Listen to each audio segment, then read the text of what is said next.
Just scanned it and it looks safe.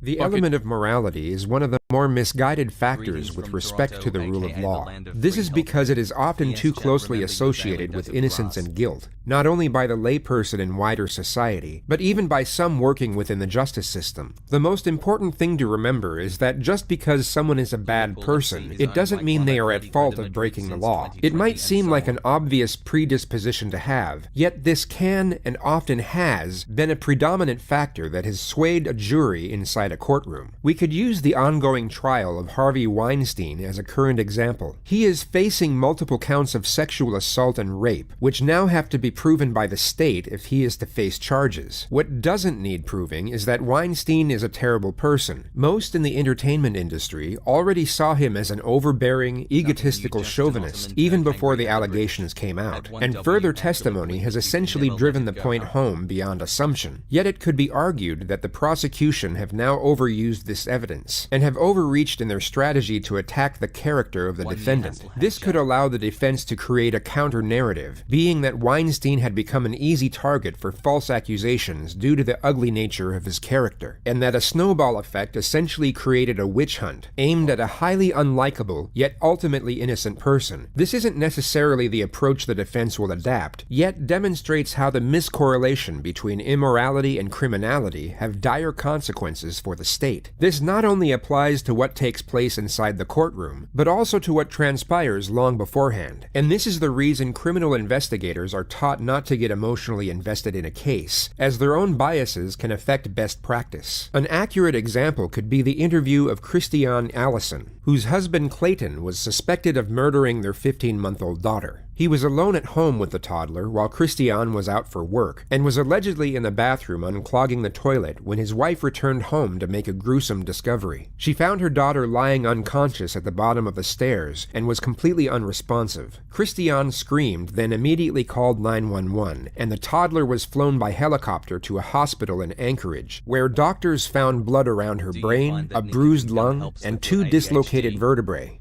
The girl died that night. Her cause of death was declared as traumatic brain injury, which her father stated was caused by falling down the stairs. Yet Alaska state troopers discovered the stairs were carpeted, thus couldn't have caused the fatal trauma, and the fact they were guarded with a baby gate made it even less plausible. He became the prime suspect when the autopsy report came in, but was not immediately arrested. They first decided to call in his wife Christiane to see if she would cooperate by getting him to either admit his guilt or at least garner some sort of damning testimony to use against him. We're at a point in the investigation where either you're on the side of Jocelyn or you're on the side of Clayton. Don't say that. That's where we are. You're putting yourself... I'm putting myself where? You're putting yourself in a position saying that you automatically want me to be angry with you. So don't do that, please. Because I want to be cooperative, I want to be helpful, but do not make a woman stand between her husband and her daughter. Well, you have to choose. No, I don't. Okay. I can just as equally love my daughter is like, and believe that it was an... Was it carpet is like water in the source engine? Okay. I mean, it does dampen the fucking hits, so it could make it less likely that someone got like serious brain injury from just like hitting soft carpet.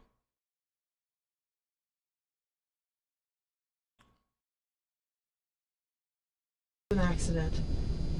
Okay, well, it's not it's a homicide. Know that we're this was investigating ruled a homicide according to the evidence that they had.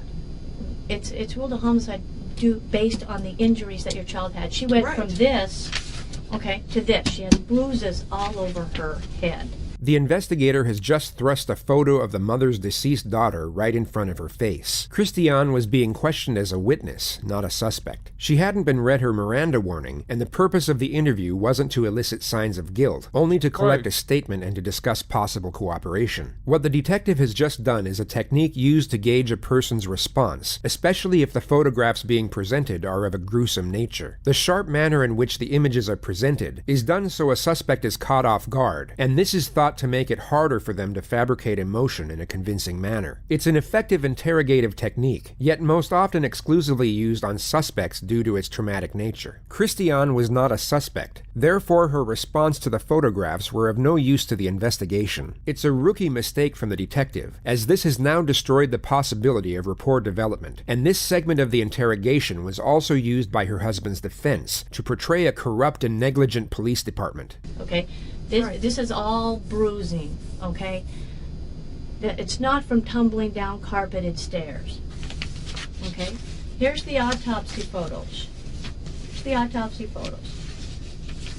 Some of the autopsy photos. Here's your baby. Bro, are you fucking insane, dude? Are you out of your fucking mind? You're just gonna like it's completely unacceptable. Like barely acceptable to do it with like someone who you kind of suspect is the person. Preposterous. Like, oh hey, what's up, young mom? Here's your dead baby. Okay, stick. Okay? This is trauma. This is trauma. This is your baby's brain. You know what else is trauma? What the mom has right now. Because you just forcibly fucking made her watch some shit that she definitely did not want to see. That she is not benefiting from seeing at all, dude. Holy crap, what a psycho. Not necessarily a tumble, like motion down the stairs. This is all trauma. This is all trauma. Which isn't caused by her bumping into things because there's nothing on the skull. You know that a lot of the JCS videos were actually copyright claimed by detectives that were portrayed negatively by him? You can see a list of his deleted videos and they're copyrighted by detectives? Shut the fuck up. Are you serious? Okay, this is all trauma. You need to know this. That shows her face. Can you please not show me that one? CJ. Or at least don't show me her face mutilated like that. This is reality. This is you're gonna have to look at this because your baby was murdered. I'm asking you to help us. We need an answer. I am willing to answer any question you want me to answer. Honestly, I don't know what you expect of me. I don't know if you expect me to walk in this door, for you to tell me that, for me to break down crying and say, oh, it's all a farce. I've been completely truthful to you this entire time. I'm going to be completely truthful to you. For the record, for what it's worth, I don't believe that the cops have rights to this footage. I'm pretty sure this is a matter of public record, and you can't fucking copyright shit like that. The rest of the whole thing, the way that this goes, and I'm being completely cooperative, and I always have been. This goes back to what was stated earlier about the miscorrelation between guilt and immorality. Christiane appears unusually composed and articulate considering the circumstances. This could of course be due to shock or voluntary detachment as a means of coping, but also due to the possibility that she is unaffected over the tragic death of her own daughter, which could bring one to assume that she may not have been a loving mother. This may be frowned upon, yet does not mean she is being untruthful in any way, nor guilty of any wrongdoing in the eyes of the law. In fact, the manner of her response, being composed yet assertive, could be argued as the disposition of someone with nothing to hide. She comes across as annoyed at the way she is being treated, yet is not anxious or concerned in any way. Okay, well here's what we want you to do. So ask your questions and I'll give you your answer. Here's what we want you to do, okay? We want you to make a phone call to Clayton, and we want you to let us record it. That's what we want you to do. And what am I supposed to do in this phone call? You're gonna talk to him. Okay? You're gonna say, if ruled it a homicide, you were the last one with Jocelyn. What happened? She didn't. They're telling me she didn't get the injuries from falling down the stairs. What happened? Oh my god. Oh my god. I think it's because the UK copyright laws are probably different.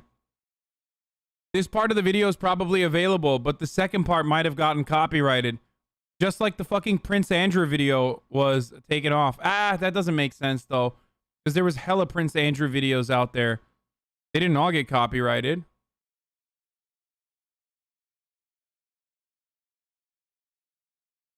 Aiden, bruv, I'm not talking shit about the fucking UK, governor. We're gonna watch a fucking UK murder later, alright? Second half of this, bruv, is a fucking UK murder in it. I'm not gonna do that. Okay, and I'm gonna ask you why. Because I am the type of person that would feel like I was lying to my husband if I didn't automatically say, Don't worry, this phone Aiden. call's being recorded. Aiden, don't fucking worry, Aiden. It's coming home, alright? It's coming home, governor. It's coming fucking home. Like the Euros. We're gonna be fucking doing the second half of this video is gonna be about a fucking UK bruv murder. Don't worry, it's coming home. If you let me say that, I'll do that just fine. Well, he's not gonna talk on a recording line. He's not gonna tell you the truth. He hasn't told you the truth now. I'm a truthful person, and that's deceitful to me, and I won't do that to my husband. It's not deceitful. It's this is where you have to. This is where you have to. Deceptive. And Okay, I won't and you do want it. answers? Do you want answers? Do you want to know if Clayton did this? Yeah, I do, and I'm going to ask him. I'm here to see how cooperative you are, and you're not. The detective now insinuates that suspicions of the witness are now developing, potentially for the purpose of making her anxious, and thus more prone to being cooperative. I am cooperative. I'm telling you a legitimate reason. I will not be deceptive to my spouse. I'm telling you that your child did not die from falling down the stairs. And do you think that if you were in my position and you 100% didn't believe I would want to know. that you would do this? 100%? You saw the pictures of your baby's 100%. You saw the pictures don't of your believe child's it. And head. I 100% don't believe it. Body language readings can never be given full credibility, yet Christiane's motions are textbook of a truthful subject. She has a forward-leaning posture, maintains eye contact, and her hands are pointing directly at the interrogator while she makes her assertion. She is not I love whenever JCS says, what I'm about to say is hokum, pseudoscience, but I'm going to say it anyway. He really has a way with delivering pseudoscientific nonsense that I truly appreciate. seeking approval, only trying to get her message across in a direct manner. When Jocelyn went in for the emergency surgery, they opened up her skull, and the door was very tense, and of course it was bulging, and it popped, you know, like, what do you call those? The poppy dose things. So it was, there was so much trauma there. And it was, Yeah, I remember the surgeon described it to me beautifully. More unnecessary graphic detail given to a witness. This was once again used by Clayton's defense team during his trial. So if I don't agree to this, what do you do? This is what is known as making the video as shitty as possible in an effort to see if people are still watching technique. Oftentimes utilized by those who do true crime videos. The technique makes it so hard to watch a video that it's no longer 1880p. It's not even 144p. It's just a dark sequence of shadows.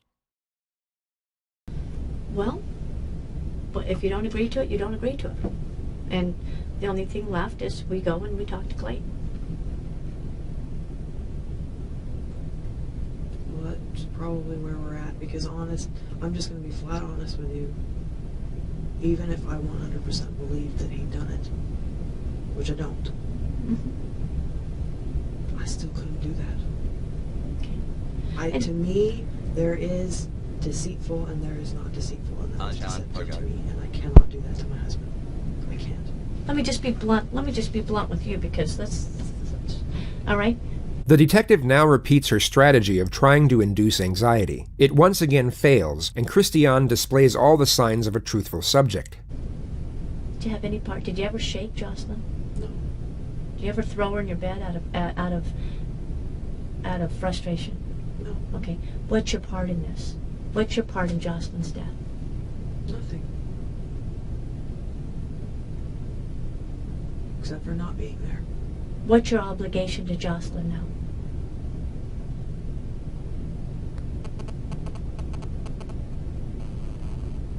To love her and remember her.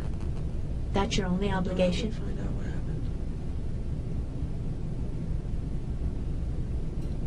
Okay. To love her, isn't that to find out what happened to her? That's what I just said, to know. Such a good cop, dude. It's crazy. To love her and to find out what happened. Okay. Which is what I've been trying to do this whole time. I expected a reaction from you. I expected you to go, oh my God, what? Cry. I did. I expected you to be, oh my God. I know. Yeah. But I don't. This is what is known as admitting that you fucked up technique. It's only reserved for some of the most important moments, okay? Where you just sorry.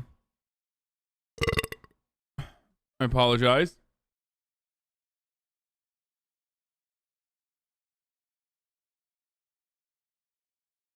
Fuck, I'm so hot.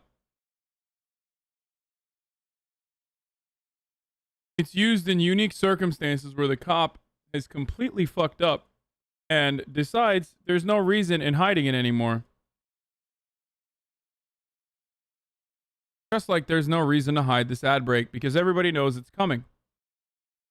That's why every time I get closer to the top of the hour, like the actual top of the hour, chatters lose their mind and start doing Pogo Tomato time. Yes, top of the fucking hour is here. Yes, it's a 60-second ad break. Yes, you can avoid those ads if you subscribe or if you use an ad blocker or a VPN. Yes, subscriptions are either free with a Twitch Prime or $5. These are all facts. Here's the ad break now. Here's the video. I can't afford myself that luxury. Why not? Because what you say is too I'm important. so hot! I'm gonna fucking die! Oh my god! Words are too important. Words are absolutely important. And so I'm controlling every word that I say, or at least attempting to. That is my goal here. And it will not change until I walk out of that door. Okay. When I walk out of that door, I'll probably fall apart. Well, But right now, I'm being a politician. I'm shocked. I will tell you, I'm shocked. I can't believe as a mother, after everything that I've presented in front of you, you can say he didn't do this. You can say he didn't do this. Let me ask you straight out, did you love Jocelyn? Yeah, I loved her more than anything in the world, and I still do. More than anything in the world. More than anything. Yeah. But you won't. You're a smart lady. I've given you I'm everything. a smart lady. I've given you everything, and you said you don't even believe you. 0%. You don't. There's not even an ounce of doubt in you. I'm not saying tell me. Don't tell me that you loved your baby with an ounce of doubt. I'm not saying there's not an ounce of doubt. I'm saying I don't believe what you're telling me 0% because I'm not going to say that I do. I'm not saying that I don't doubt things. I doubt lots of things. As a mother, I doubt lots more than the world of things. Okay, you guys were right. Howdy, partner. One of the fucking JCS videos was literally removed by the dude. Fucking Jim Stewart! Pogo Tomato time, Jim Stewart! Let me use your That words. doesn't mean that I'm More going than to the world. agree with More what than you're the telling world. me now. You love Jocelyn more than you loved your own life, right? Yeah. My God, that's what I would do for my kid. You love Jocelyn more than you love your own life, more than you love anything, above anything else on God's green earth. You love Jocelyn. Whether it be an instance of getting emotionally invested or an overzealous attempt at building a case, the investigator aggressively refutes the witness claims that she... You know who would never do that? Jim Smith, by the way. Like, never in a million years. Because he's never looked bad in an interrogation. He would never do a copyright takedown. She loves her daughter due to the fact that she refuses to conspire against her husband. Logical thinking could bring one to assume that Christiane is telling the truth. She has just lost her daughter, something most mothers would indeed love more than anything in the world, yet her daughter is now gone, and her husband is essentially all she has left. Christiane had come from an abusive background. She has no family apart from her husband and his family. He is her main support system, and someone to share and divide grief with, regardless of any potential culpability. It's an abstract and even disturbing thought to try and contemplate, yet her behavior in this moment is not that uncommon. Even though she had doubts about her husband, she still loved him, and the tragic nature of her circumstances could even amplify this feeling. She may have also been in the first stage of grief, being shock and denial. I've presented experts, evidence, experts, and you're telling me he didn't do it. You didn't love Jocelyn. Do you just absorb everything that everyone says to you as 100% truth? No, I take it in. You take it with a grain of salt, and that is what I am doing. I don't believe anything until I've thought about it, I've prayed about it, and I've come to my decision. Because life is too short for rash decisions. It was too short for Jocelyn. Yeah, it was only 15 months. It was hella too short. It was only 15 months, and her own father, at the hands of her own father, shook her to death. And by God, her... I wonder at what point does it change from doing an interrogation to just like abusing a grieving mother?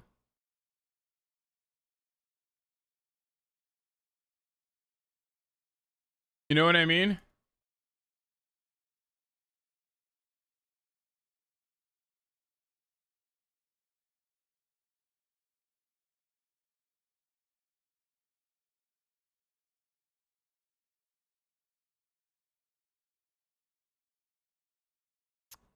Her mother doesn't want to know the truth. Her mother doesn't want to know the truth. Yes, I do. And don't you dare say that I don't.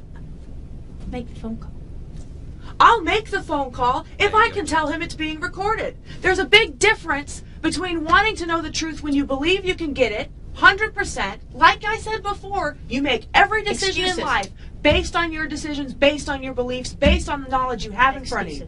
And you're being contradictory. This is the knowledge I have in front of me. No, I am not. You are being contradictory. I have not contradicted myself yet. I have said this is where I stand on it, and I'm not changing my mind. Yeah, but then you fluctuated between whether you believe him, you believe him, you believe him. He said she fell down the stairs. I'm just going to believe that. I'm just going to believe that. I've presented experts that said... So how have I fluctuated? That this hasn't happened. How have I fluctuated? Because you've said you wanted to know. Because you've said I do that you're want a blunt, to know, honest and person. I will know. I will find out. I have no fear of that. I don't have to make a phone call in your office on a recorded line to find that out for myself. Black and white. He lied. This man that you trusted, that you would never be deceitful, thought that you weren't worth it enough to be honest with you. Bro, at this point, even if she's the murderer, or even if the husband is the murderer, she's doing such a terrible job that there is zero chance that she's going to arrive at the truth. Like, she's just completely fucking shut off. Why would she ever collaborate with you? To tell you what happened to your child, who you love more than the world. He lied. That means nothing to you. Your husband was deceitful. This will do nothing to help her. I am smart enough to know that my daughter is not coming back from the dead. Christiane now starts to compartmentalize the situation to justify her standing. If she was a suspect, this could be used to argue that she knows her argument is dubious. Yet, as earlier stated, her refusal to conspire against her spouse is not illegal. It also seems like she is trying to convince herself that she is doing the right thing, more so than she is trying to convince the interrogators. There is nothing on this earth that is going to help her. It'll help me. It'll help how I feel. It'll help you. It'll help how you feel. It'll help him and whatever happens to him, whatever the truth is, and whatever all that bunch of stuff. But it's not going to help her. There's nothing on this earth that can help her. It's greater good. It's a greater good my ass. It's a greater good. Greater good my ass. Don't you have an obligation? No. You don't have an obligation? I have an obligation to be a citizen, to tell the truth, which I have done, to be cooperative without being deceitful, which I have done. We can't make you do it. We're not going to make you do it. Obviously. It's just really kind of upsetting and disturbing to me personally to see this kind of reaction and justification and reluctance to kind of have an open mind about what happened. It's really upsetting and disturbing to me. You don't even want to know what happened to Jocelyn. I'm showing you a picture of what happened to Jocelyn. If I showed you that picture of your child, would you want I'd that be on picture the embedded phone. in your mind for I'd the rest be of on your the life? phone. Would you want to face that picture in your I'd dreams? be on the phone. Would you want to face it at night every day? I would. You know how hard it is for me to face it at night? The way she looked laying in the hospital bed in one piece? I would. Do you know what that's like, looking at your child that way? I would. You don't. When have you looked at your child looking like that? I haven't. I haven't. So you don't know. So don't accuse me of not wanting to look at the picture because I don't want to know the truth. I don't want to look at the picture because I don't want to see that picture every time I go to sleep. That's what regardless of what happened to her. You. Regardless of what happened to her. I don't. At this point, it's like the cop just got murdered. Months, I have mean, finally delivered our baby to the world. I hope you. I said she just Dornered the fucking cop. I will name him Ben after my hero Ben Shapiro. Please grow him to become Holy a promising shit! leader What for the our great fuck nation. does she? I bet she doesn't even get like paid leave because of this. She's no suspension, probably a promotion. Want that picture in my head, and there is nothing wrong with that. Your husband deceived you. He mean, makes love to you knowing that he did this to Jocelyn. That's deceit. This is, I tell you, this is just a picture. This is just a picture that was taken of something that your husband did. This is just a piece of paper with color on it. You can be mad at us for a picture. No, I can be mad at you for choosing to show me a picture I don't want to see and accusing me of not wanting to know the truth because I won't look at it. It's a very different thing. But you're not mad at Clayton for causing that. Dude, what is this fucking Reddit debate lord energy right now? Like, one of the most this is one of the most psychotic interrogations I've ever seen in my entire life, dude. They're just like, the worst part is like, she's not even a suspect. Like, she's literally a witness. Like, they want her to give they're trying to coerce testimony out of her that will corroborate the opinions that they have on this matter. It's fucking insane. It's so crazy, dude. This is actually wild. That damage to your child. You'd want to see that picture of your child, whether you believe you would know or not. If you believe that you would know and you didn't want to see that picture, you'd want to see it? I'd ask to go to the autopsy. I'd ask to do that. That's me, because I have to know, because I'm black and white. Okay? Well, it's because not your child laying on that table. I need to know. Okay? It's not your child laying on that table. I've had children in the hospital. I've had children. You've never had a child die. You can't imagine it. You're absolutely right. I cannot imagine it.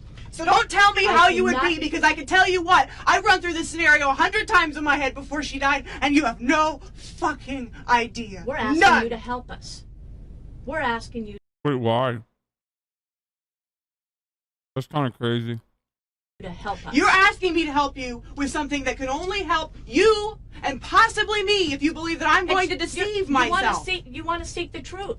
You said you want to know the truth. I do, and I'm going to find it regardless of whether I make that phone call or not. And I have enough faith to believe that you can find it regardless of whether I make you that phone call. We know. It may be the best way. We believe we know what happened. Fine.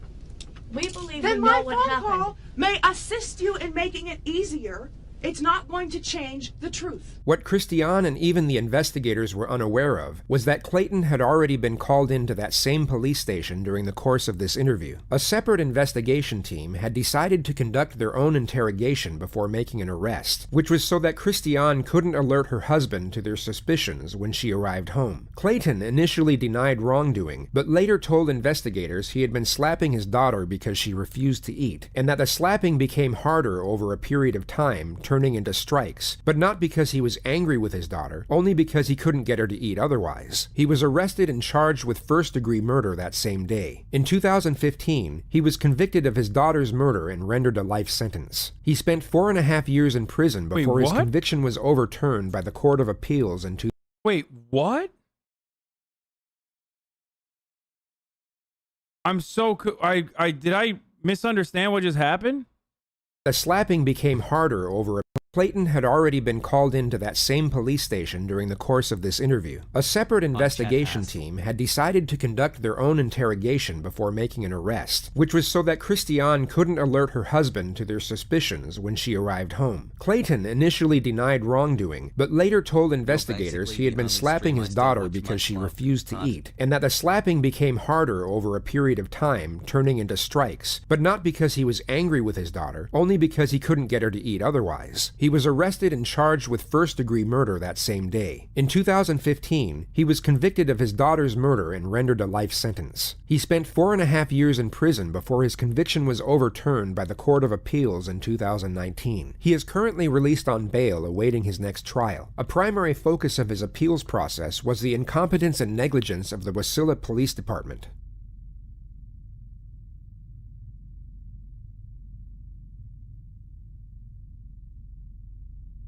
There it is. On February 15th of 1993, and now we get to the main fucking course, dude. The northern city of Liverpool, England, would bear witness to one of the most shocking and horrific cases in its history. Police on Merseyside say that 2-year-old James Bulger, who disappeared from a shopping precinct at the weekend, was horribly murdered and then dumped on a railway line. They say that someone must know the identity of the 2 boys who took James from the precinct. Inch by inch, the police have searched the railway line where 2-year-old James Bulger's body was found yesterday. The scene is still protected from the elements for forensic work. The body itself was removed late last night. His uncle had identified him. It had been spotted earlier by 4 schoolboys. Wait, what the fuck? There was a genetic condition? What? Evidence of genetic condition leads to overturned murder conviction? The first time my knees ever started creaking in the cold as I walked up the stairs, I was 8 years old. Allison says I was in elementary school. That was the first time at which I started experiencing nightly severe pain. 9 months. Allison was diagnosed with type 3 Ehlers-Danlos syndrome, a genetic condition that affects connective tissue. However, the diagnosis arrived too late for the Allisons. My husband was arrested in November 2008, a couple days before I got the diagnosis. The cause of death was blunt force trauma. Prosecutors argued Jocelyn died of abuse from her father, but the Allisons have maintained that she fell down paddle stairs and hit a chair, an injury that wouldn't normally kill a child, but CJ Allison says their daughter wasn't normal. When my daughter was born, she appeared normal at first, but after 4 to 6 months, she started showing signs of something very serious. Allison believed Jocelyn suffered the same condition her mother was in the process of getting tested when she died. When they tried to submit CJ's diagnosis as evidence, the judge forbade it from being mentioned when Jocelyn was never diagnosed, and CJ's was a rule-out diagnosis. Oh my god. Wait, but he admitted to beating her, though. What the fuck?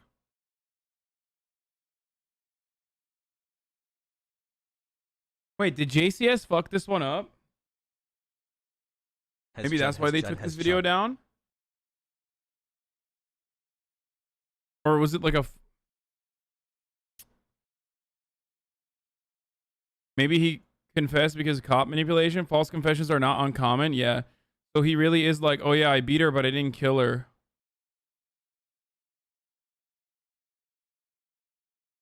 Cops can get you to admit to anything. Let's be real. He didn't admit it. He just admitted to hitting her. Okay, but then what the fuck? JCS kind of made it seem as though like he literally beat her to death with his bare hands. Right? Am I crazy? That was kind of implied, right? No? Okay, I misunderstood. Like...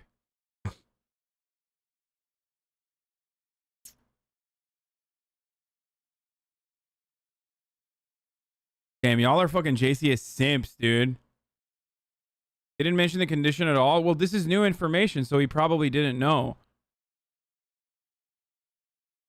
I'm trying to figure out why... I'm trying to figure out why they took the video down. This could be part of the reason. You know what I mean?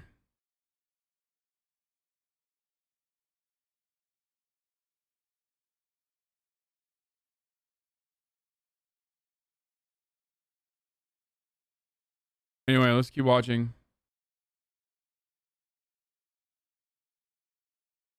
is playing. The blurred images of two youths seen taking James away are now all over the city. The public say detectives hold the key to finding them. They believe James was killed locally, then his abandoned body was hit by a train. We know it is a murder inquiry. There's not, as we'd first hoped, we were going to find James and return him to his parents. It is horrific what has taken place, and there must somewhere be somebody who will know the identity of the two boys who were seen with James. James's blue and mustard hood, seen here in a security video, has now been recovered. It had been missing from his clothing but was found nearby. Police have set up a temporary base in the shopping centre. They're warning parents that other children could be vulnerable. For goodness sake, keep tight hold of your children.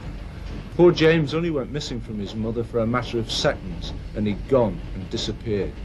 It was a warning heeded as parents picked up their children from school. I've said to him that if he doesn't hold my hands, then, you know, an naughty man's going to take him and all that. It's on your own doorstep, isn't it? I mean, I come strand every day with my kids. Of course, it's frightened everybody. The shadow of this murder is hanging heavily over Liverpool. As flowers built up around the scene, James's family have spent the day being counselled by specially trained officers. Murder conviction overturned for Wasilla man charged with killing 15-month-old daughter. White also threw out a 2009 admission of abuse from Allison, finding it coerced. Oh my God. Oh my fucking God, dude.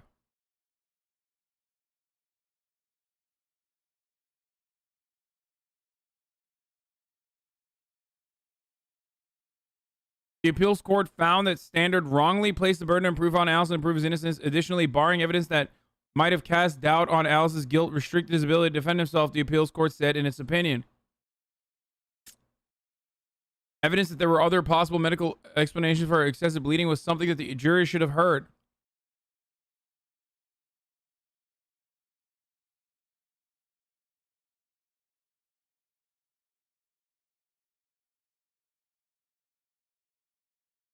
Hassle.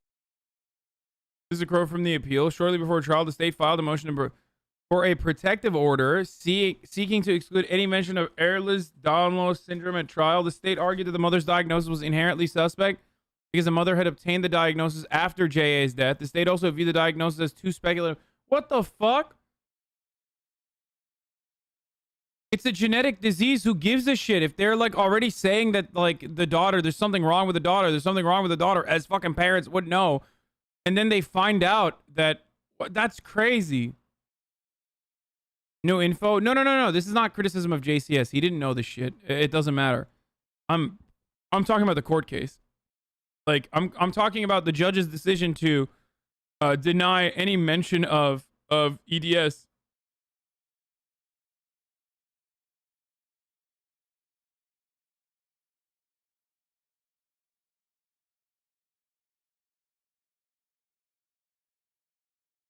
The baby gate and lack of supervision from the father is still suspicious, but yeah, the cops definitely fucked this up.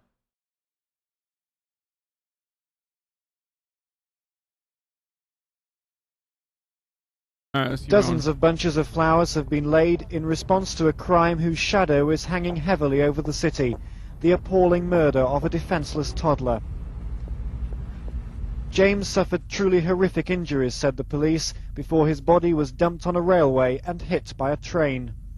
The discovery of his remains has led to a massive public response. Detectives are tonight studying the evidence so far accumulated. But police still haven't traced these two youths, photographed leading James away by a security camera. Inch by inch, officers have searched the line today, trying to establish the exact sequence and timing of events. The inquiries have gone on all day, and they've been going on all evening. The search as urgent as ever for the vital clue that will lead the police to whoever killed a helpless 2-year-old. Today, the police investigating the murder announced a breakthrough in their inquiries.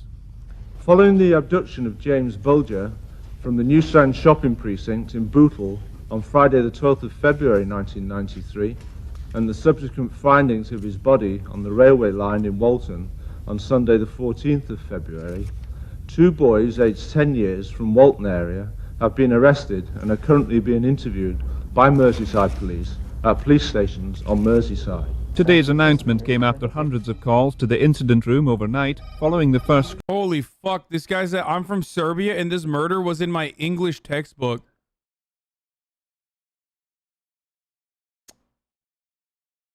I feel like England is so desperate for murders that they just like, one time a murder happens, they're like, we got to put it in an international textbook.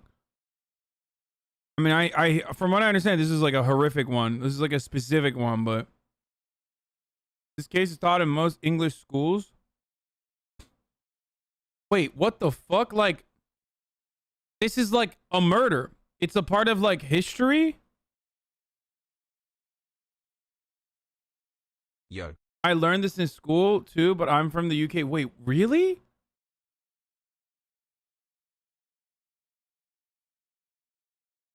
Screening on television last night of an enhanced video photograph of the two youths seen with James. It can no longer be shown for legal reasons. Like yesterday, keep being the dull piece of shit legend you are. Almost 27 years later, this surveillance image remains etched in the minds of the millions familiar with the case of James Bulger. On the afternoon of February 12, 1993, 10-year-olds John Venables and Robert Thompson would enter a shopping mall in the northern part of Liverpool with the intention of kidnapping a small child, something they attempted not once, but twice. Inside a department store, a woman noticed that two boys were trying to get her 2-year-old son's attention. Moments later, she realized he was missing. The woman began calling his name and ran outside, where she found Venables and Thompson beckoning the boy to follow them. When Venables saw the mother, he told the boy to go back to her, and they both vanished. Mere luck had saved that child, but also sealed the terrible fate of another. Soon after the aborted abduction, Venables and Thompson were loitering around a candy stand when they noticed 2-year-old James Bulger by the door of a nearby butcher's shop. With Bulger's mother momentarily distracted, they got the toddler to come with them. Venables then took him by the hand and led him away. Damn, dude, this kid's fucking 10 years old, but he looks evil. James and his abductors were caught by a surveillance camera leaving the mall at 3:42 p.m. By this time, James's mother, Denise, was panicking. She quickly found mall... Literally doing the trademark Kubrick stare, dude. Dude, what the fuck happened to these kids? How are they such security psychos, personnel dude? And described her son and what he was wearing. They announced the boy's name over the loudspeakers, but there was no sign of him, and he was then reported missing to the local police station. After the boys had led James away from the mall, he began crying out for his mother. They ignored him and continued down to a secluded area near a canal where they dropped him on his head and left him on the ground crying. A woman passing by noticed the child but did nothing. The boys then called for James to come, and he still followed. His forehead was bruised and cut, causing his abductors to pull his jacket hood over his head to hide the injury. They then walked away from the canal and through a residential street, where one witness later reported noticing a small child crying while being forcefully led by 2 older boys. She didn't report the incident, but gave a statement 5 days later. I've heard people say... Dude, for the record, like, you would never expect that to be a kidnapping, because it's literally 10-year-olds. Like, it's easy to just be like, oh, what the fuck was this person doing? What the fuck? Like, why didn't you tell the cops? But it's like, why would you ever think that? Ever. You would literally just assume that it's like brothers and the younger brother's just like fucking being a dick and crying or some shit. Or the older brother's like bullying the younger child. Like, you would never, ever in a million years report that as like something that is suspicious.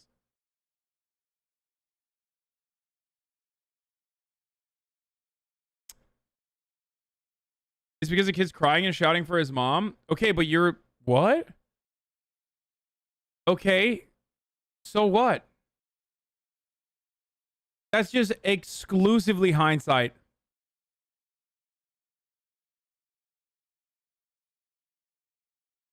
Seven months boggers. You would never, ever in a... Dog. You would literally never think a 10-year-old is kidnapping someone. You are fucking so crazy. If you think you saw a 10-year-old kidnapping like a 4-year-old or whatever, you're literally out of your mind. No matter what happens, like, no matter what happens, they're fucking 10, dude. Are you kidding me? You would never think that. You'd just be like, wow, these 10-year-olds are being dickheads to a smaller baby. saying, why didn't someone do this and why didn't someone do that? But, you know, now the guilt's there. I don't think I'll ever get this guilt. I seen them. I heard the baby crying. And I watched them. Oh, God, I watched them. I've got to look out this window every day. I see these kids. I go to bed and I see these kids. A second witness also noticed the trio while driving, but only reported the incident when the story hit the front page of the national news 3 days later. I went to the police that same day, on the Monday, and reported the incident. And I said to the police at that stage, you know, I hope that it wasn't him, because I couldn't live with the thought that I could have done something about it.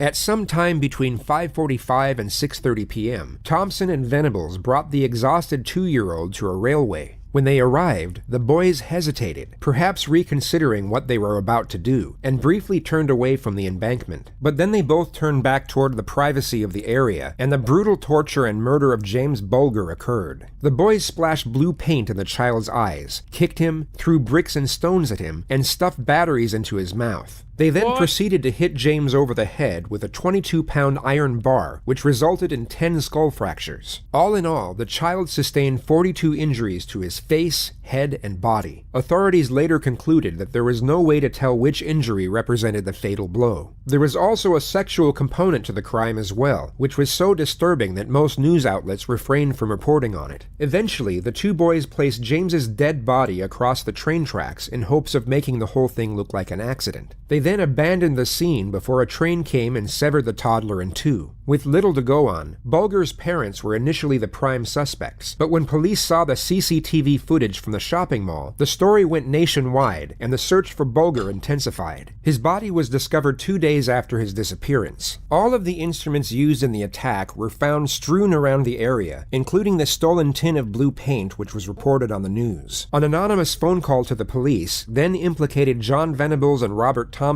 as the killers. The caller told police that Venables and Thompson were both absent from school on the Friday of the abduction, and that they had seen blue paint on the... Yeah, I would put these kids in a cannon, probably, and just, like, shoot them out into the sun. There's no saving these kids, dude. No shot. Send them out to space with Elon Musk. Let Elon Musk deal with them.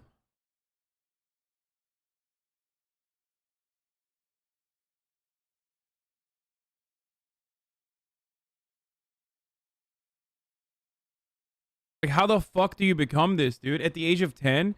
How do you become that? At the age of 10, how do you become that? I get, like, a lifetime of abuse and whatnot leads you to this kind of behavior at the age of, like, 26. You know, add on some additional problems. 10, dude?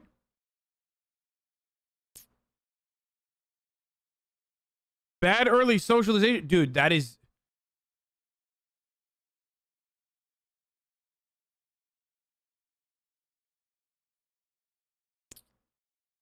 You saying that, especially what we know after the fact, makes it seem like a reasonable take. It's just like...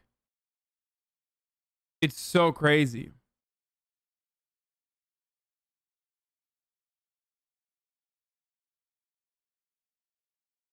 Fortnite does that? Yeah, back in 1993.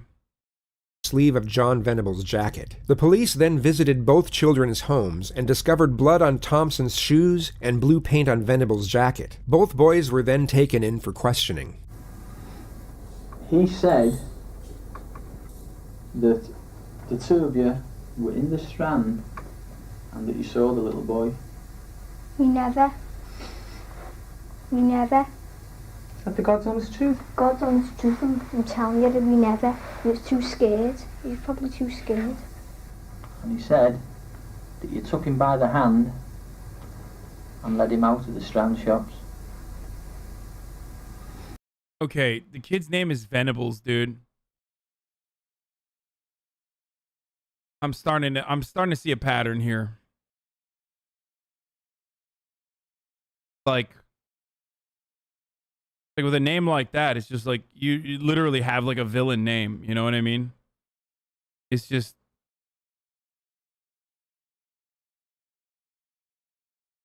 it does. It has demonic energy.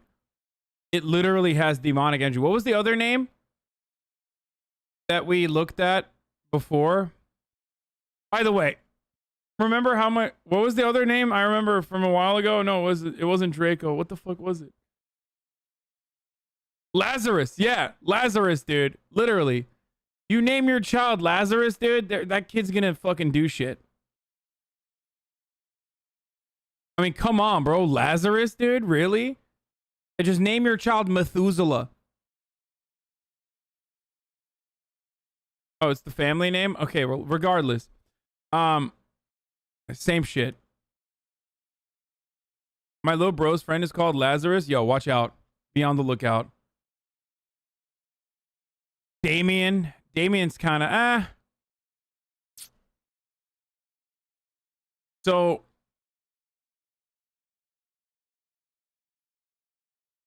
fuck, I forgot what I was going to say. Let's keep going. We never. He's a liar. Calm down. Okay, I literally sound exactly like this kid when I do Aiden voice. Kyle is a fucked I'm up sorry. name if you I think know we're about not it, supposed to be lighthearted. This is a devastating case. But like, you guys keep saying my accent is terrible, but it actually is my Aiden voice, like this kid's voice. Said yikes. Okay, I'm sorry. I know. We're not making like it's the unacceptable time to do. The unacceptable time to be doing bravophobia. But it was just too close not to point out. Alright, come on, look. It's alright. Dude, this fucking. By the way, I literally don't feel any empathy for this kid. I feel like he's just lying to fucking cops with not a single fear in his eyes or mind, or he's just like literally crying, lying. It's just like I never got the boy. piece of shit. I never killed him. Yeah, we was, but we never saw any kids there. I love you We saying never that. got any kids. So you were in Bootle New Strand? Was you in Bootle Strand? Yeah, but we never got a kid, Mum. We never got Mrs. Venables, would you... I must ask you not to get angry with it. A short while ago, as is detailed on your custody record out there, you had a conversation with your mum, and you then requested that myself and Dave Tanner come into the room. Is that right? Yeah. And what was it you told us? That I killed James. He took him on the railway shop and started throwing bricks at him. Why did he throw bricks at him? No. Did it make him fall over? No.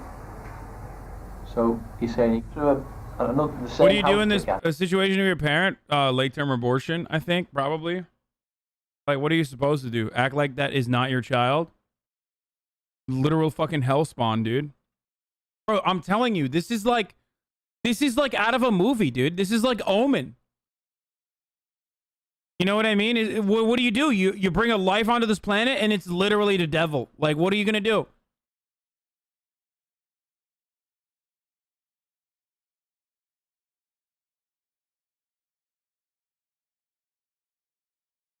People from this area are famous for stealing? Okay, dude. I guess they were excited that their son was a murderer then. Venables was caught with kiddie porn after being freed? Okay, dude. Shut the fuck up. Are you serious? At just 10 years old, John Venables callously abducted and murdered James Bulger at 2 years old.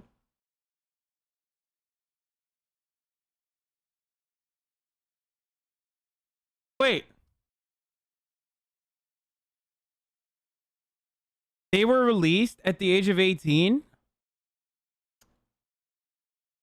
They let him out. His current new identity came under threat in February 2018 after James Bulger's dad, Ralph, launched high court proceedings against the order that allows him to live anonymously.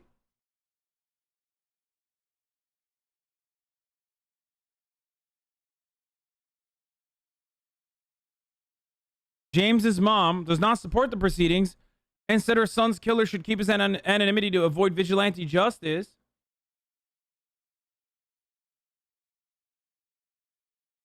But the president He was given a second identity following his release from prison in 2013, but he found himself back in maximum category age jail, which he cannot identify for legal reasons, after being caught with vile child abuse images following a top secret police investigation. Are you fucking kidding me? Wait, is this in the video? Why are you guys yelling? Well, someone sent it to me. What do you want?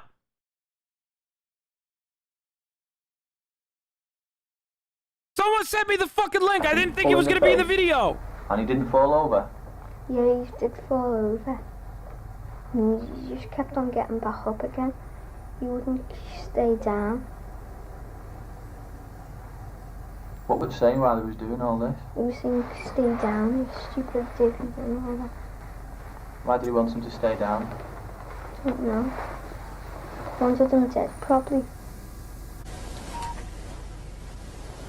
So we walked up to him and we were walking around with him and I took his hand. Well, whose idea was it to walk towards him? Mine. Was it? What did Then he it was Robert's idea to kill him. And we went outside to the canal. What for? Don't know, we said let's throw him in the water. He was persuading him, he said kneel down and let's look at the water and all that, but he wouldn't. Because when we wouldn't get him down, Robert picked him up and threw him on the floor and that's where he got his bump on his head.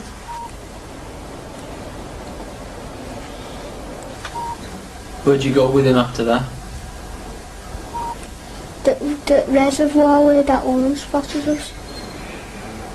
Is young James walking with you by this time, or are you still having to pull him? Young He James. was walking with us.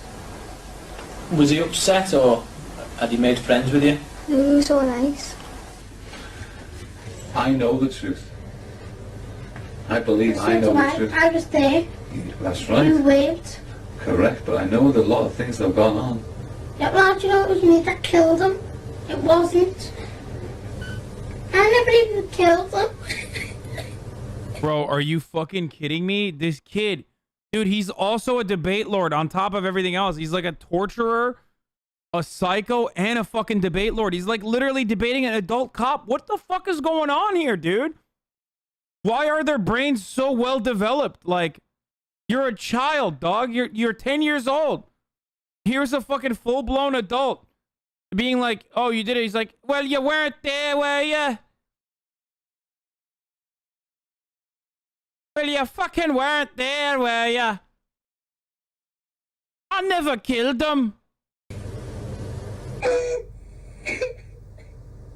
can I just join in any of the things I should know about? I'll be open in a few minutes if you just tell him the truth. James threw a brick in his face. I did not do it. Right, try and stop. Right, we're getting there, aren't we? We're getting to the truth now. Yeah, well, I'm going to end up getting out of the plane because I've got blood on me. He grabbed the baby's hand and just walked around the strand. And then you let him go loose then. Did he? When we were by the church, you let him go. And you were with John then? You shook your head? You shook your head? Yeah, I told him to take him back. You did what? Told him to take him back. You told him to take him back? I don't know, All right, wait. No, you're not. Bro, 10-year-old kids engaging in premeditated murder and then, like, even a subsequent cover-up is just, like, impossible to fit in my brain. Like, they're 10 years old. Just do fucking Fortnite dances, dude. That's what 10-year-olds are doing. I mean, 10-year-olds literally watch Minecraft compilations. Like, they don't... Like, they are... They're, like, behaving in this most vile way, like full-blown adults. You know what I mean? Even the way they're talking.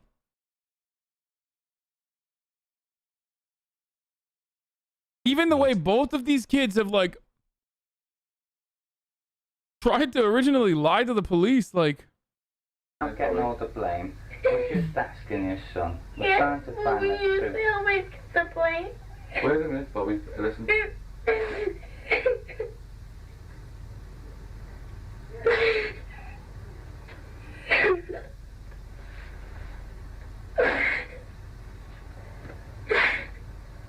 Just calm yourself down for a minute, okay? You alright? He said he wants us more. So what? What did you say to him? What did you say? You. We're going to try and find us, Mum. Where did you leave him then? On a reservoir place. I don't believe you would have left him there. You took him away from where the reservoir is and walked down somewhere else. Where? Going towards the police station. Like, even this lie is so strange. Like, it's almost like they're saying, oh no, I only assaulted him. I didn't actually murder him. You know what I mean? Like how does he have the wherewithal to know just to say that he assaulted the kid and then the kid just fucking died? Like, if you're 10 fucking years old, like, you know what I mean? It's crazy, dude. They're 10 years old. How does he know to like lie about like a smaller charge, basically? You were a dumb kid, Hasan, lol. I'm sorry, dude. Are you really saying in the chat that you would be smart enough as a 10-year-old to like cover up your tracks? Is that what you're... Okay, there's something going on with these rocks. No ads. I have those like mineral things, those rocks. And I place them on top of one another and they keep falling at like really random times. The mineral rocks that you guys have sent me.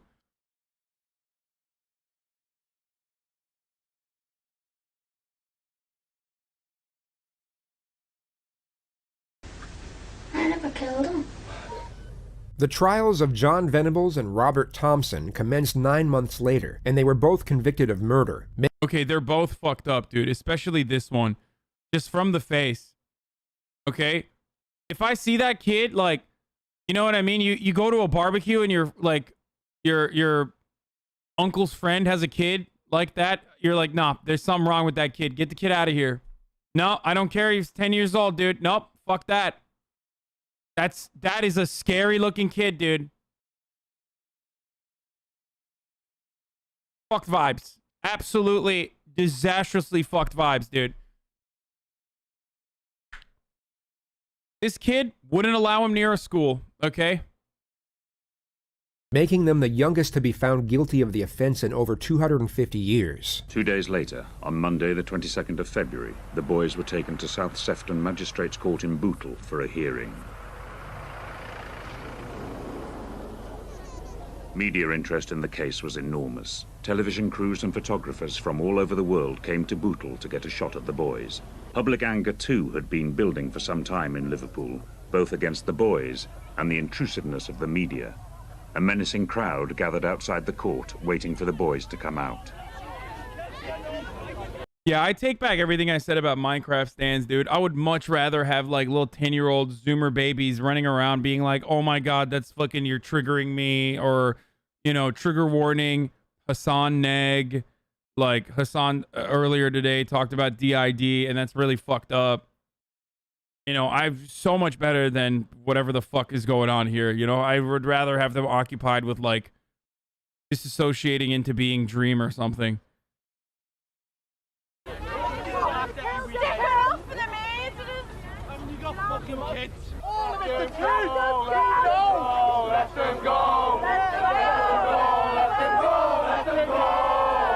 Let them go?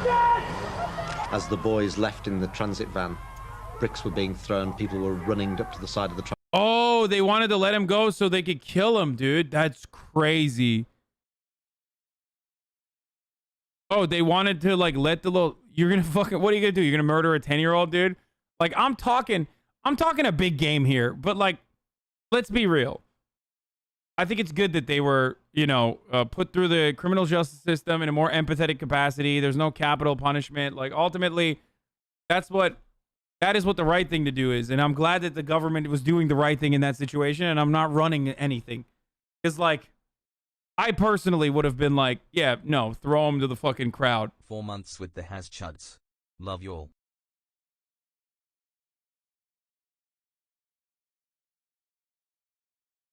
I think you can easily rehab 10-year-olds compared to fully adult killer. No, no shot. No. Dude, that kid, like, maybe one of them. In a situation where you have two 10-year-olds, both of them being, like, bloodthirsty psychopaths is unlikely. So one of them was less bloodthirsty of a psychopath than the other. Maybe that one can be rehabilitated, but both of them, fuck no. One of them is the mastermind, and that one is, like, there is no way to medically fix something like that, okay? Sorry, it's just the fucking truth. What do I always talk about when I talk about, like, prison abolition and all this other shit? There are edge cases that you cannot fix. We happen to keep looking at the edge cases, which does not reflect the entirety of the criminal justice system. Murderers can be rehabilitated, but there are certain kinds of murders that are impossible to rehabilitate, okay? Antisocial personality disorders are unfortunately very hard to diagnose and very hard to figure out if they actually truly rehabilitated. Radlib Hassan? What? They're literally 10? Yeah, that's what I'm saying. One of those fucking 10-year-olds is a psycho. Like, straight up. This is why I meant it wasn't funny to joke about. This really shook people and it's still taught to people. Yeah, one of them is a fucking psycho that will never be rehabilitated. And saying that currently medical science that we have readily accessible cannot rehabilitate antisocial personality disorders is not a Radlib take. It's just the truth. You want me to lie and tell you that it's not the truth? It's true. We currently do not know how to, one, appropriately diagnose psychopathy, and we also do not know how to appropriately rehabilitate psychopathy. Pedophilia as well. But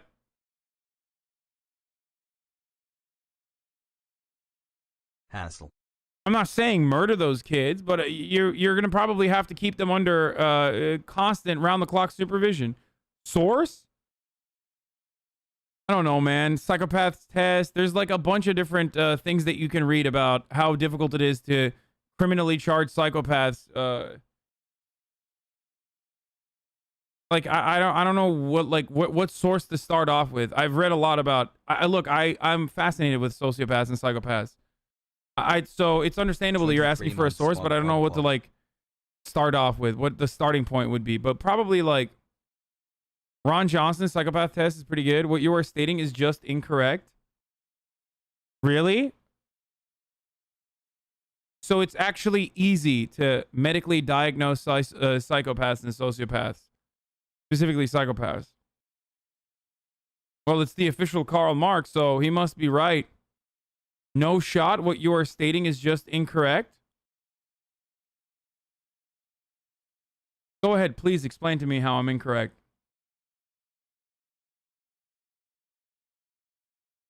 I would love to hear what official Karl Marx has to say. Oh no, I'm too high for this. MK Ultra 3579 exclamation mark MK Ultra 3579 at MK Ultra 3579.me.twitch.tv prims.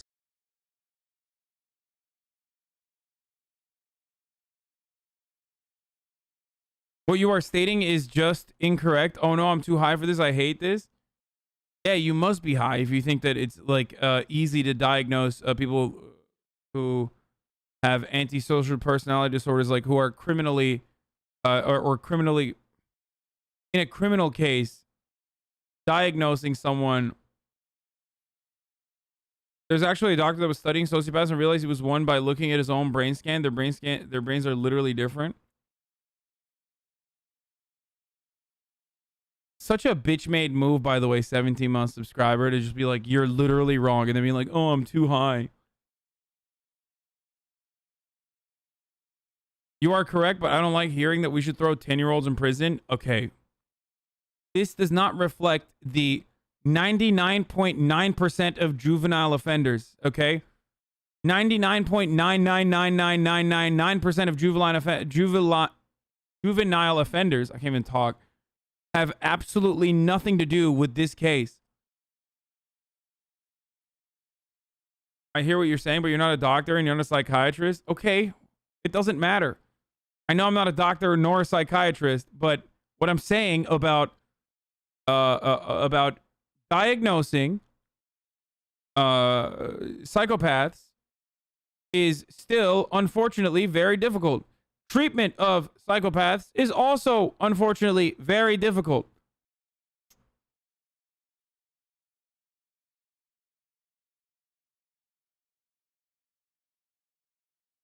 It's true.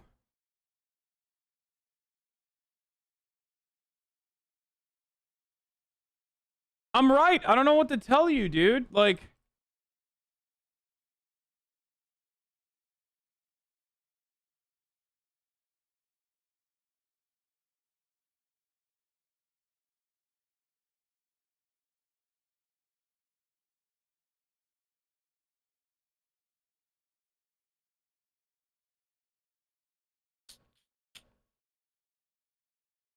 here, this is from the Journal of Royal Society of Medicine from 2004, but back then it says, even then it says, no one doing research on personality disorder is satisfied with the current diagnostic systems.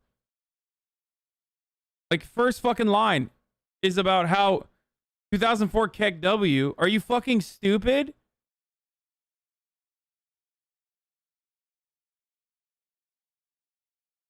Dude, then you send me a foolproof system of diagnosis for psychopathy right now. It's literally, one, currently untreatable. That doesn't mean it will always be untreatable, but it literally is untreatable.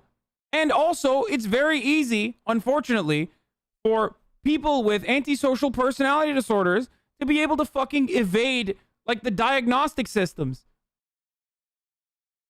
Especially if you're an older, psychopath who has already gone on for, who's already, like, lived for an extended period of time. You know how to show empathy. You know how to manipulate the diagnostics.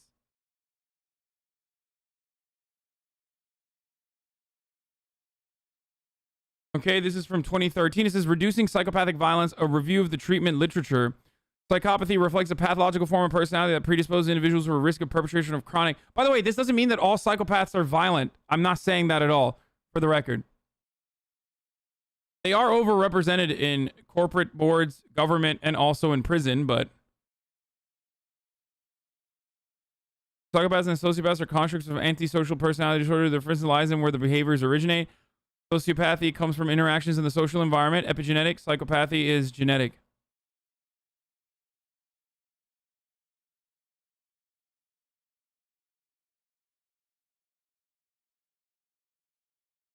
So what's up, dude?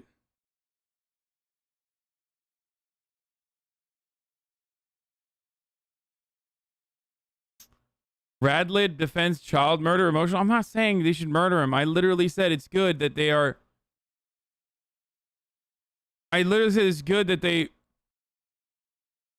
It's good that they didn't fucking, you know, throw him into the crowd.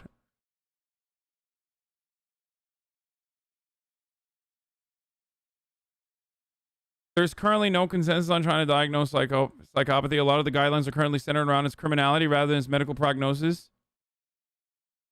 You're fucking... Oh, dude. Fuck you, dude. I saw. Okay. Yeah, it's top of the fucking hour, dude. Okay? Yeah. It's top of the hour. For the past 3.5 decades, the psychopathy checklist revised and the self-report psychopathic personality inventory revised have been the standard measures of diagnosis. Technological approaches can enhance these diagnostic methodologies. The purpose of the paper is to present a state-of-the-art review of various technological approaches. Both of these checklists are routinely.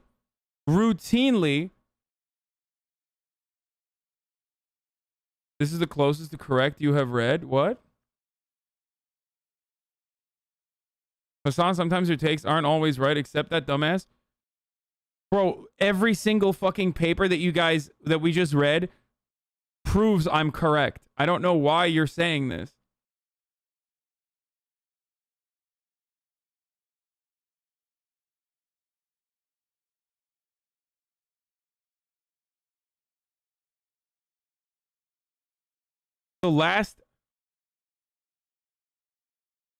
This is incredibly recent, what you're sending me. Like, chat is making it seem like this has been the fucking law of the land. Wait, it's from 2017. Images of prisoners' brain shows important differences, and even then, we still don't know. Diagnosing this stuff in a consenting patient is a lot different than in a potentially non-cooperative one. I know. Like, especially as someone who is literally, read up on this a lot. That's why I'm like very frustrated by chat being like, you're fucking literally wrong. There are a profound amount of problems currently with the most common way of doing diagnoses on who has antisocial personality disorder or not. Okay?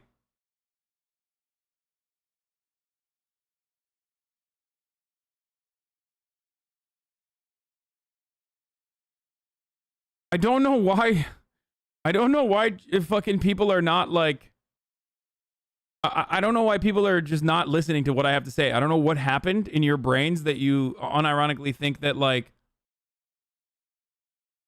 Okay, what I was saying is it's not easy to diagnose, but with the right medication regimen and bi-weekly check-ins, they're able to live semi-independently. Wow. That was the reason why you said I was wrong? I should ban you right now. You have to be high for thinking that, like, you started one of the worst fucking stun locks where I'm literally 100% correct. And every motherfucker in the chat started agreeing with you just to be... What you're stating is just incorrect.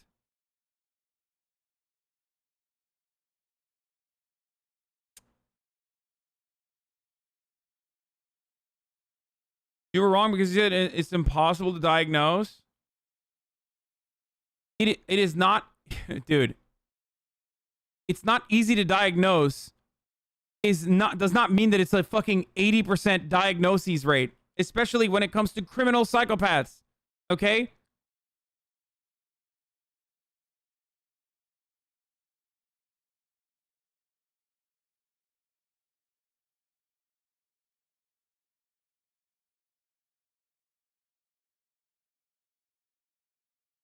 I mean, also, I personally mentioned monitoring, and that's the only thing we can do.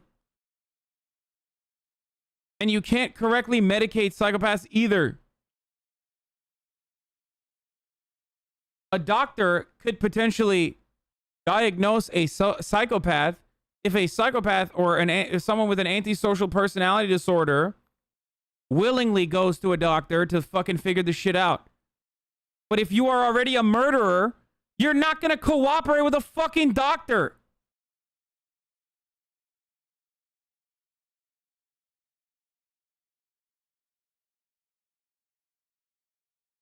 That's the other problem. Yeah, this is true. You can't even diagnose a child with an antisocial personality disorder because they haven't... That's something that happens when your brain is like fully fucking developed. That's the other issue.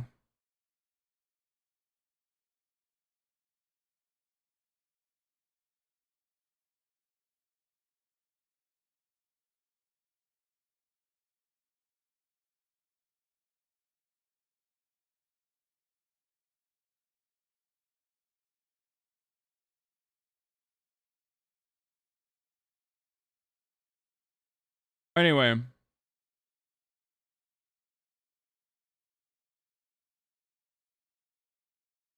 I guess what we learned is if you're too fucking high, don't immediately come like with a, dude, you're wrong.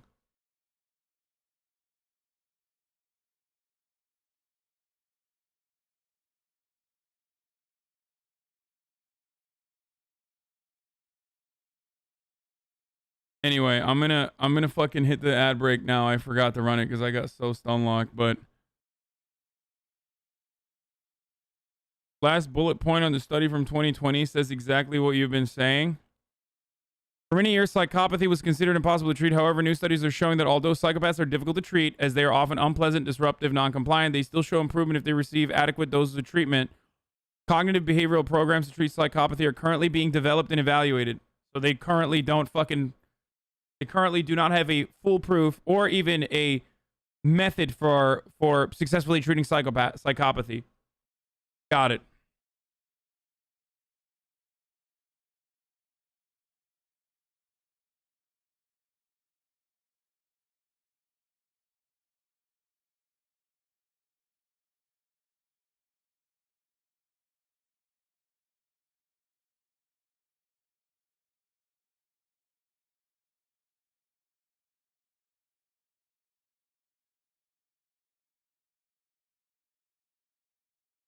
That's what you got from that? Yeah, it is what I got from that. Dude, this is one of the like most heavily fucking debated issues in criminal justice. And you motherfuckers literally just arrived at it yesterday. And you're over here talking like you know what the fuck you're talking about. It's so frustrating, dude.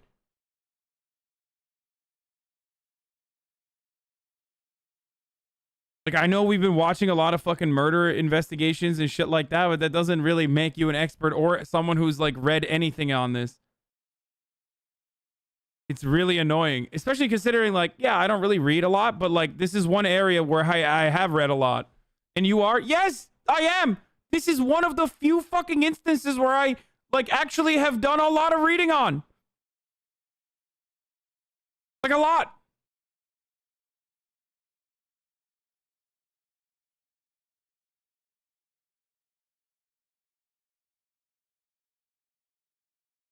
Beyond the normal amount of reading.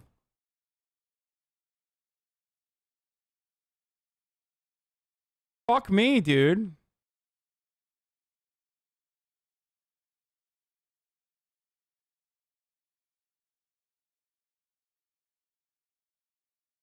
Reading gruesome murders, expert in cases of extreme neurodivergence. Wait, no. Not from reading gruesome murders, dumbass. I'm giving you specific shit. It has nothing to do with gruesome murders. Transit van. Why are chatters doing on the this? side with their fists. The boys I know didn't like that one bit.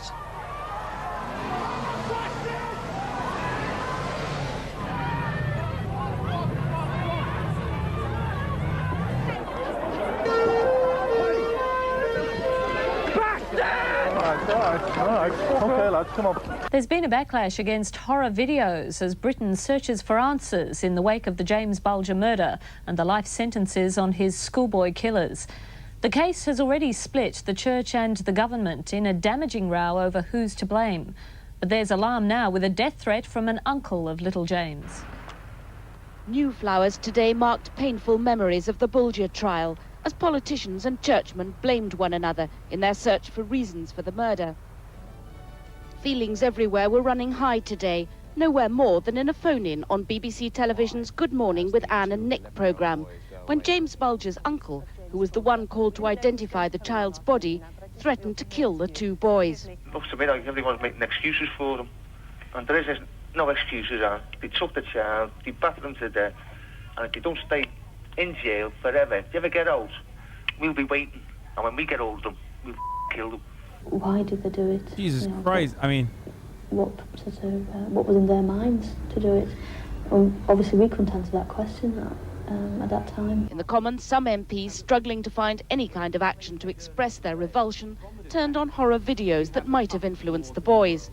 The children had watched cartoons in this video shop straight after the killing. A month before, John Venable's father had rented Child's Play 3, a mainstream 18-rated black comedy showing a demonic doll being battered to death. The Bulger trial judge surprised the police investigating the case when he suggested violent videos may have played a part in the case. The police said they had no evidence to suggest it. However, responding to criticism, Sky Television said it's dropping tomorrow night's planned screening of Child's Play 3, while another video chain said they were burning 10,000 copies. The youngest murderers this century were driven at speed to an indefinite future in custody, detained at Her Majesty's pleasure. The sentence that has been passed is the only sentence that the court could pass. They recognise that, but no sentence the court could pass would ever bring James back, and nor, in their view, could it ever properly punish those two boys for what they did. They were both given an indefinite sentence, which has no maximum, but has a minimum determined on a case-by-case basis. In this case, it was just 8 years, and despite public outrage, they would end up serving this minimum sentence, and were each released in 2001, when they were both 18 years old. Lord Wolfe has decided the tariff should expire today. He says the boys, both 18, are genuinely remorseful, and further detention wouldn't be constructive. No shot. It was a terrible offence, but they were only children. They were only just criminally responsible when it occurred. And it has to take into account the undoubted progress which they've made. James Bulger's mother, Denise Fergus, said she was shocked and disgusted by the decision. It means her son's killers could be out in a matter of months. I'll never forgive them for what they've done, never. I'll take the hate for them to my grave. It's always for their side, you know, they were only 10, and it's just excuse after excuse for them all the time. They're not considering James. That's fucking psychopathic too.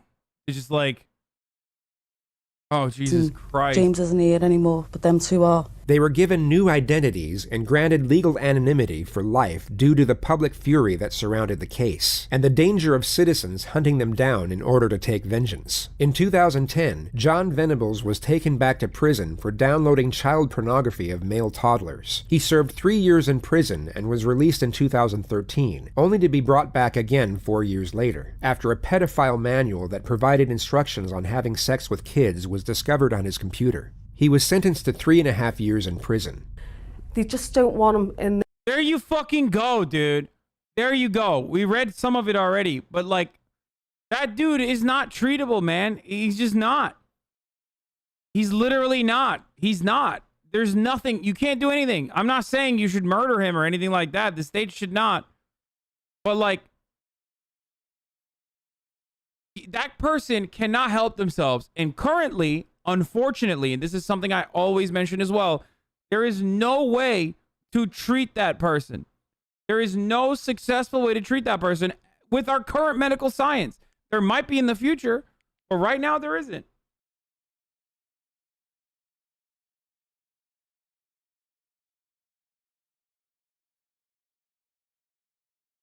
Their care. So what they're doing is throwing them back into the public, and I think it's wrong. You know, I'm more fearing now that someone is going to mistaken someone else's Venables and do someone who's innocent harm.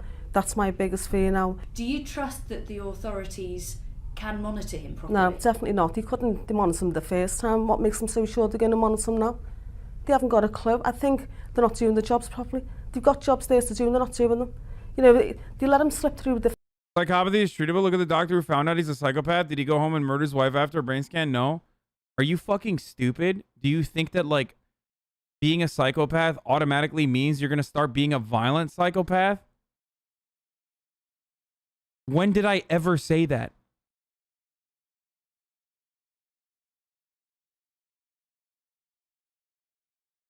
That's not even a good bait, dude. Shut the fuck up. The fingers the first time round, so no doubt it's going to happen again. He got away with so much. He's going to think he's untouchable again, and he's going to go and do even worse. I wouldn't trust him as far as I could throw him. John Venables, now these orders, these anonymity orders are very rare. There was only about 4, I think. There's Mary Bell, the child killer from the 60s. She got one to protect her own daughter. And I kind of think, again, fair enough.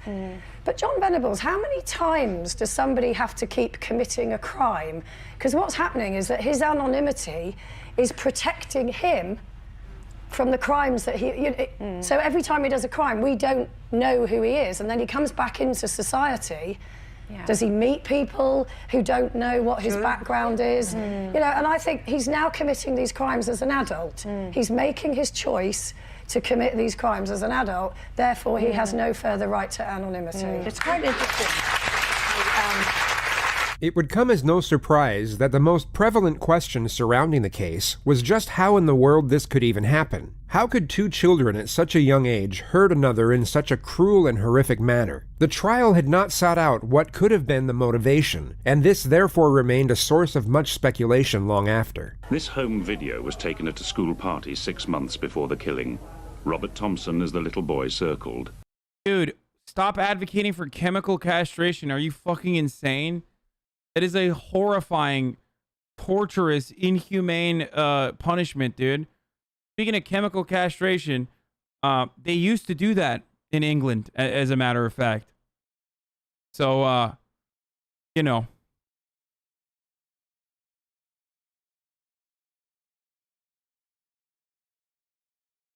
Even to heroes.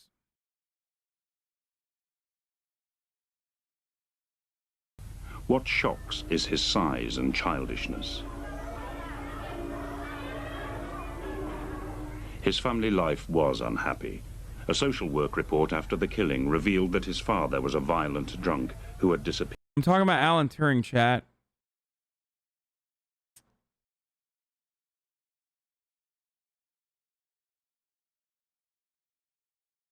Yeah. He took his own life, right, afterwards, because of the chemical castration. Appeared. His mother had subsequently attempted suicide. She too drank heavily. He was the fifth of 7 brothers who grew up afraid of each other. It was alleged that they assaulted and tied each other up. John Venables came from a more secure home, but something was wrong and his education was failing. A teacher from his previous school wrote a report in which she described his disturbed behavior. How, among other things, he attacked other children, hung himself upside down from coat pegs, lay under chairs, and stuck paper all over his face. Public sentiment refuted the claims that both Thompson's abusive background and Venables' exposure to violent videos may have been a predominant cause, claiming that many children come from adverse backgrounds, and many more watch the same age-restricted material before they come of age. Yet the overwhelming majority of these children never come close to committing these types of offenses. A popular psychological viewpoint emerged just over a decade later, being that this was a case where 2 children with rare, yet similar psychological makeup happened to cross paths, and it was their own influence on each other that became the motivation to commit the crime. The preceding argument that most children who emerge from adversity in fact become decent people was agreed with, yet this was explained through the notion that most of these children come across mediating factors in their journey, and this provides them with an alternative and more virtuous direction. This can be a teacher at school, a friend that comes from a good home, or some type of program that provides a sense of belonging and structure. The argument is that rather than finding these external sources of correction, Venables and Thompson found each other. 2 individuals who, for their own unique reasons, were so alienated from the primary values of modern society that an idea in... Yes, they castrated Alan Turing for being gay, okay? They didn't castrate him for being a pedophile or anything. They castrated him for being gay. He chose castration over going to jail. He's gonna go to jail after fucking literally, like, breaking hella Nazi codes. That's what the UK did to him, okay?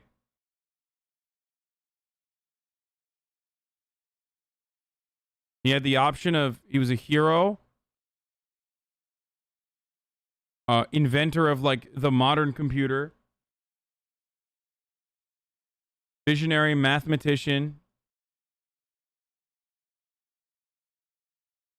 He's known as the father of computer science and artificial intelligence. He's a cryptologist, a mathematician, and they fucking chemically castrated him. Now they put him on a banknote, 50 pounds banknote, I guess, but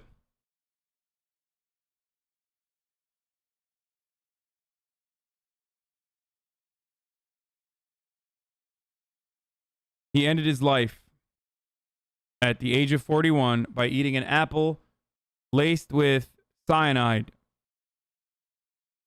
because he had the option, either he was going to get chemically castrated or go to jail, and he chose chemical castration. It is incredibly inhumane. It's incredibly fucked up. You cannot do that to people. Okay?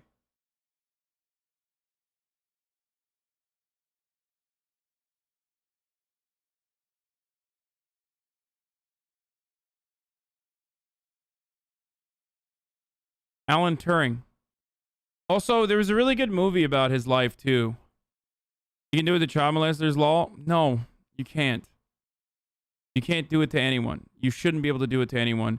You should not be... The Imitation Game, is that what the movie was? Yeah, it's very good. Very good movie. You can't do that to anyone. The government should not engage in capital punishment, and the government should not chemically castrate people. Chemical castration with pedophiles is different from homosexuals/normal people? No, it doesn't matter, dude. No, dude. Okay, like, let's start torturing people too then. Why do you think torture is acceptable then? If someone has murdered someone, can you torture them?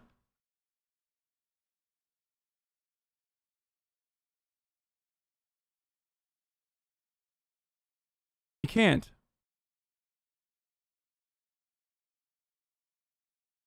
A lot of you are looking for vengeance, not justice.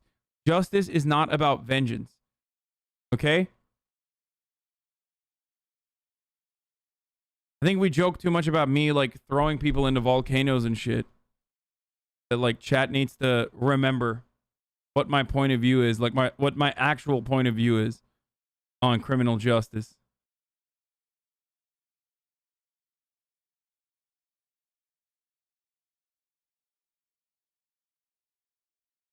What if it's a violent child molester in question? What if castration gave the person a normal ability to live a normal life? That's a psychotic take. That's not a real thing.